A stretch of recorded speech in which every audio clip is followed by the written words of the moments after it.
Chapter 17. Ozma and Her Friends. The Shaggy Man had a room of his own in the royal palace, so there he went to change his shaggy suit of clothes for another just as shaggy, but not so dusty from travel. He selected a costume of pea green and pink satin and velvet, with embroidered shags on all the edges and iridescent pearls for ornaments.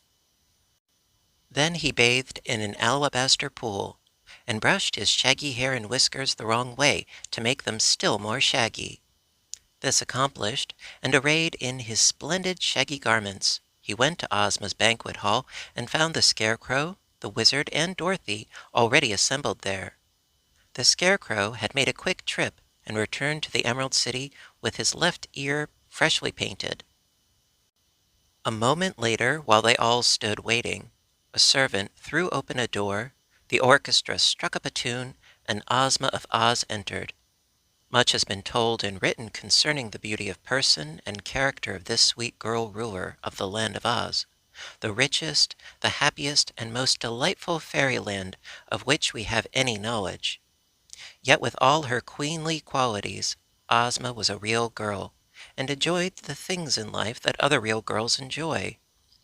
When she sat on her splendid emerald throne in the great throne room of her palace, and made laws and settled disputes, and tried to keep all her subjects happy and contented, she was as dignified and demure as any queen might be.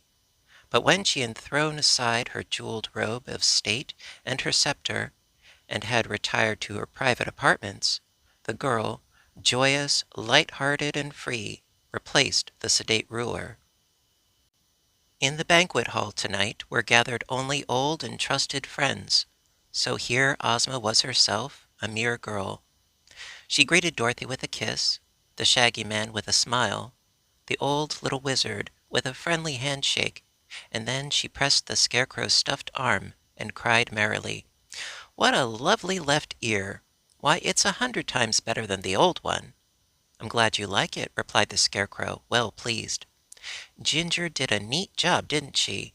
And my hearing is now perfect. Isn't it wonderful what a little paint will do, if it's properly applied?" "It really is wonderful," she agreed, and they all took their seats. "But the Sawhorse must have made his legs twinkle to have carried you so far in one day. I didn't expect you'd back before tomorrow, at the earliest." "Well," said the Scarecrow, "I met a charming girl on the road, and wanted to see more of her, so I hurried back." Ozma laughed. "I know," she returned. "It's the Patchwork girl. She is certainly bewildering, if not strictly beautiful." "Have you seen her, then?" the straw man asked eagerly. "Only in my magic picture, which shows me all scenes of interest in the land of Oz." "I fear the picture didn't do her justice," said the Scarecrow. "It seemed to me that nothing could be more gorgeous," declared Ozma. "Whoever made that patchwork quilt, from which scraps was formed, must have selected the gayest and brightest bits of cloth that ever were woven." "I'm glad you like her," said the Scarecrow in a satisfied tone. Although the straw man did not eat, not being made so he could, he often dined with Ozma and her companions, merely for the pleasure of talking with them. He sat at the table and had a napkin and plate, but the servants knew better than to offer him food. After a little while he asked, "Where is the Patchwork Girl now?" "In my room," replied Dorothy. "I've taken a fancy to her. She's so queer and uncommon." "She's half crazy, I think," added the Shaggy Man. "But she is so beautiful!" exclaimed the Scarecrow, as if that fact disarmed all criticism. They all laughed at his enthusiasm, but the Scarecrow was quite serious. Seeing that he was interested in Scraps, they forbore to say anything against her. The little band of friends Ozma had gathered around her was so quaintly assorted that much care must be exercised to avoid hurting their feelings or making any one of them unhappy. It was this considerate kindness that held them close friends and enabled them to enjoy one another's society. Another thing they avoided was conversing on unpleasant subjects, and for that reason Ojo and his troubles were not mentioned during the dinner. The Shaggy Man, however, related his adventures with the monstrous plants which had seized and enfolded the travelers, and told how he had robbed Chiss, the giant porcupine, of the quills which it was accustomed to throw at people. Both Dorothy and Ozma were pleased with this exploit, and thought it served Chiss right. Then they talked of the Woozy, which was the most remarkable animal any of them had ever seen before, except perhaps the live Sawhorse.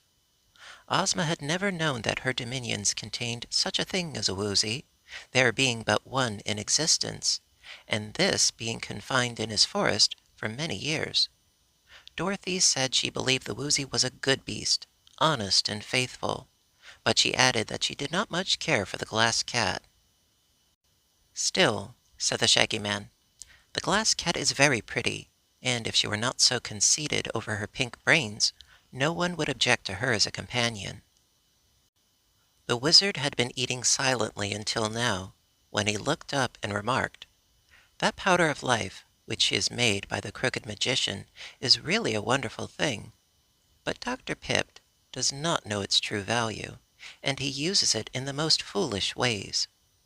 "I must see about that," said Ozma gravely. Then she smiled again, and continued in a lighter tone, "It was Dr. Pipt's famous powder of life that enabled me to become the ruler of Oz." "I've never heard that story," said the Shaggy Man, looking at Ozma questioningly. "Well, when I was a baby girl I was stolen by an old witch named Mombi, and I was transformed into a boy," began the girl ruler. "I did not know who I was, and when I grew big enough to work, the witch made me wait upon her and carry wood for the fire and hoe in the garden. One day she came back from a journey bringing some of the powder of life which Dr. Pipt had given her. I had made a pumpkin-headed man and set it up in her path to frighten her, for I was fond of fun and hated the witch. But she knew what the figure was, and to test her powder of life she sprinkled some of it on the man that I had made. It came to life, and is now our dear friend Jack Pumpkinhead. That night I ran away with Jack to escape punishment, and I took old Mombi's powder of life with me. During our journey we came upon a wooden sawhorse standing by the road, and I used the magic powder to bring it to life. The sawhorse has been with me ever since. When I got to the Emerald City, the good sorceress Glinda knew who I was and restored me to my proper person, when I became the rightful ruler of this land. So you see, had not old Mombi brought home the powder of life, I might never have run away from her and become Ozma of Oz, nor would we have had Jack Pumpkinhead and the Sawhorse to comfort and amuse us." That story interested the Shaggy Man very much, as well as the others, who had often heard it before. The dinner now being concluded, they all went to Ozma's drawing room, where they passed a pleasant evening before it came time to retire.